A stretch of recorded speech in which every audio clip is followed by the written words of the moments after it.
نحمده ونصلي على رسوله الكريم أما بعد فأعوذ بالله من الشيطان الرجيم بسم الله الرحمن الرحيم السلام علیکم ورحمۃ اللہ وبرکاتہ۔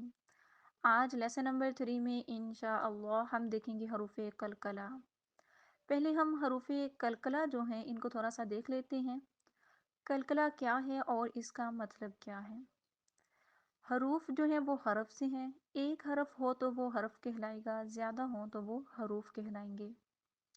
تو چلے اب ہم یوں کرتے ہیں کہ قلقلہ کا مطلب جو ہے نا وہ ایک مثال سے سمجھتے ہیں کہ آپ کے پاس جو ہے وہ ایک گیند ہے۔ آپ اس گیند کو جب دیوار کے اوپر مارتے ہیں تو وہ کتنی دیر جا کے دیوار کے ساتھ ٹچ کرتی ہے؟ 1 سیکنڈ بھی نہیں۔ تو وہ جو 1 سیکنڈ کا ٹچ ہے دیوار کے ساتھ تو وہ کیا ہے؟ قلقلہ ہے۔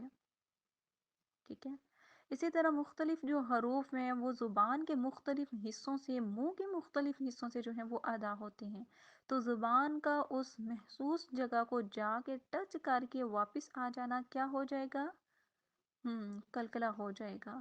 ٹھیک ہے، ابھی پریشان نہیں ہونا کہ یہ کون سے حروف ہیں اور قلقلہ کیسے ہوتا ہے، وہ انشاءاللہ آپ کو بتاتے ہیں۔ ٹھیک ہے، قلقلہ کا لغوی معنی کیا ہے؟ قلقلہ کا لغوی معنی ہے کہ ہلا کر پڑھنا، جھٹکا دے کر پڑھنا۔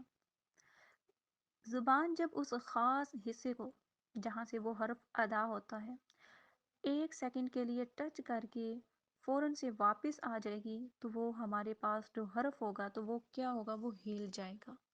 کیا ایسا نہیں ہے کہ آپ کسی چیز کو ٹچ کریں تو وہ ہل جائے گی نا؟ تو اسی طرح کچھ حروف ہیں، ان کے مخرج پر جب زبان جا کے لگتی ہے فوراً سے واپس آ جاتی ہے تو وہ حروف بھی جو ہیں وہ کیا کرتے ہیں؟ وہ ہل جاتے ہیں۔ ٹھیک ہے، تو حروف قلقلہ کی ہم تعریف کیا کریں گے پھر؟ کہ وہ حروف جن کو ہلا کر پڑھا جائے یا جھٹکا دے کر پڑھا جائے ان کو حروف قلقلہ کہتے ہیں۔ ٹھیک ہو گیا؟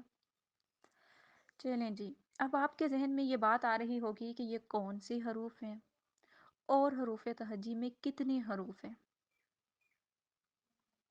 تو دیکھیں حروف قلقلہ جو ہیں وہ 5 ہیں۔ اب آپ یوں کریں کہ اپنے پاس نوٹس پہ بنا لیں، لکھ لیں کہ حروف قلقلہ 5 ہیں اور وہ کون کون سے ہیں؟ قاف، طا، با، جیم، دال۔ یہ 5 حروف ہیں جن کو ہلا کر پڑھا جاتا ہے، جھٹکا دے کر پڑھا جاتا ہے۔ ٹھیک ہے، جن پر کیا ہوتا ہے؟ قلقلہ ہوتا ہے۔ اچھا، اگر آپ کو اس طرح یہ یاد نہیں ہو رہے قاف، طا، با، جیم، دال، تو آپ ان کا مجموعہ یاد کر لیں، وہ کیا ہے؟ قطب جد۔ اچھا جی، اب ذہن میں سوال تو یہ آ رہا ہوگا کہ ان کو ہم نے ہلانا کب ہے، کس حالت میں یہ ہوں گے تو ہم ان کو ہلائیں گے؟ پہچان ان کی کیا ہے؟ یعنی آپ کو کیسے پتا چلے گا کہ ان پر قلقلہ کرنا ہے؟ تو دیکھیں، جب ان حروف کے اوپر ساکن کی علامت آ جائے گی تو ان کے اوپر قلقلہ ہوگا۔ ان کے اوپر ساکن کی علامت کا آنا ضروری ہے، یہ اس کی پہچان ہے۔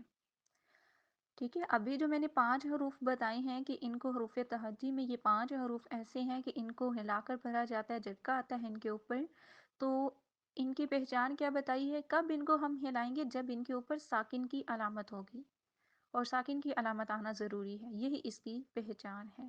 ٹھیک ہے، چلیں جی، اب ہم دیکھتے ہیں اس کی اقسام۔ تو اس کی جو اقسام ہے وہ 2 ہیں، وہ کون سی ہیں؟ قلقلۃ الکبریٰ اور قلقلۃ الصغریٰ۔ کبریٰ کا معنی کیا ہے؟ بڑا قلقلہ، اور صغریٰ کا معنی کیا ہے؟ چھوٹا قلقلہ۔ اب دیکھتے ہیں کہ بڑا قلقلہ کب ہوتا ہے۔ اچھا، آپ لوگوں نے پریشان نہیں ہونا کہ اتنا کچھ ہے میں کیسے کروں گی، نہیں، یہ انشاءاللہ ہم بعد میں کریں گے، ابھی صرف اس کے بارے میں بتانا ہے کہ حروف تہجی میں کچھ حروف ایسے بھی ہیں۔ ٹھیک ہے، پریشان نہیں ہونا بالکل بھی۔ اب دیکھتے ہیں کہ بڑا قلقلہ کب ہوتا ہے۔ تو دیکھیے، جب کلمے کے آخر پر قلقلہ ہوگا نا تو وہ بڑا قلقلہ ہوگا۔ ٹھیک ہے، کچھ مثالیں بھی ہیں یہاں پر، ان سے سمجھتے ہیں۔ اب یہاں پر دیکھیں الفلق، اب قاف جو ہے ہم نے دیکھا ہے کہ یہ حروف کلکلا میں ہے، تو پھر ہم نے اس کی پہچان کیا دیکھی کہ کب ہم اس کو ہلائیں گے، جب یہ ساکن ہوگا۔ تو اب دیکھیں قاف کے اوپر ساکن کی علامت بھی ہے، ٹھیک ہے۔ اب آپ کہیں گے کہ یہاں پہ تو زیر بھی ہو سکتی تھی، اب ساکن کیوں ہے؟ تو اس کا بھی ایک جو ہے وہ قاعدہ ہے وقف کا، وہ انشاءاللہ ہم بعد میں دیکھیں گے۔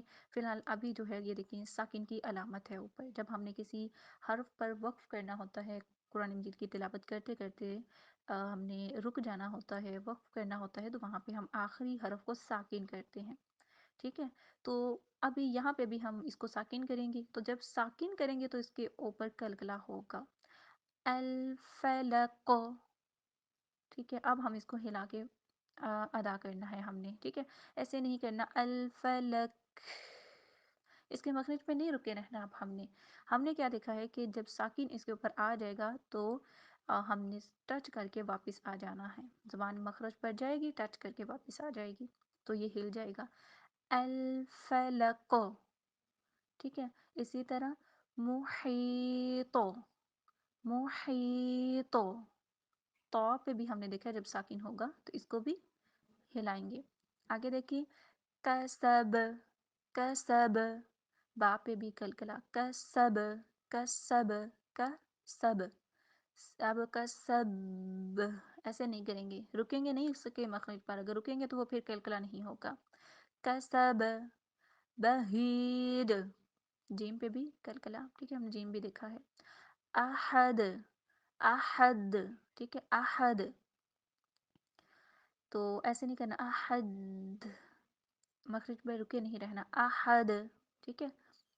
اب آگے دیکھیں، اس کو بھی تھوڑا سا سمجھے، جب یہ حروف ساکن ہوں گے لیکن ساتھ تشدید بھی ہوگی، تو وہاں پہ پھر ایک سیکنڈ ہم نے رکنا ہے، تشدید کو بھی کلیئر کرنا ہے اور اوپر جو ساکن ہے اس کو بھی کلیئر کرنا ہے، کلکلا بھی کرنا ہے۔ تو کیسے کریں گے ہم؟ حق، وتب، الحد، اشد، ٹھیک ہے، کلکلا بھی ہوگا اور تشدید بھی کلیئر ہوگی۔ آگے ہے کلکلا تو صغرا، صغرا کا معنی کیا ہے؟ چھوٹا کلکلا۔ تو یہ کب ہوگا؟ جب کلمے کے درمیان میں کلکلا ہو رہا ہوگا، درمیان میں، پہلے ہم نے دیکھا آخر میں، کلمے کے آخر میں کلکلا ہو رہا ہے، تو اب درمیان میں، درمیان میں کلکلا ہم نے جب کرنا ہے تو یہ چھوٹا کلکلا ہوگا۔ اب یہاں پر دیکھیے مثال ہے یق، یقضی، یقضی، ٹھیک ہے۔ اب دیکھیے قاف جو ہے یہ درمیان میں آ رہا ہے، آخر میں نہیں آ رہا۔ اسی طرح یطعم، تو طا بھی درمیان میں ہے، ٹھیک ہے، یط، یط، یط، ایسے نہیں کرنا، یطعم، یطعم، یبصرون، یبصرون، ویجعلون، یدخلون، ٹھیک ہے۔ یہ ہم دیکھیں حروف کلکلا جو ہیں ان پہ جاتے ہیں ان کے مخرج پر اور فوراً سے واپس آ جاتے ہیں، رکتے نہیں ہیں، ٹھیک ہے۔ لینفق، ٹھیک ہے، ولا تشطط، ولا تشطط، ٹھیک ہے۔ تو اسی طرح آپ نے جو ہے ان کی پریکٹس کرنی ہے۔ آج کے لیے اتنا ہی کافی ہے، ان کو اچھے سے آپ نے سمجھ لینا ہے، ٹھیک ہے، اور اپنے پاس ان کے نوٹس بھی بنا لینی ہیں، ٹھیک ہے جی۔ سبحانک اللہم و بحمدک، نشہد ان لا الہ الا انت، نستغفرک و نتوب الیک۔ السلام علیکم ورحمۃ اللہ وبرکاتہ۔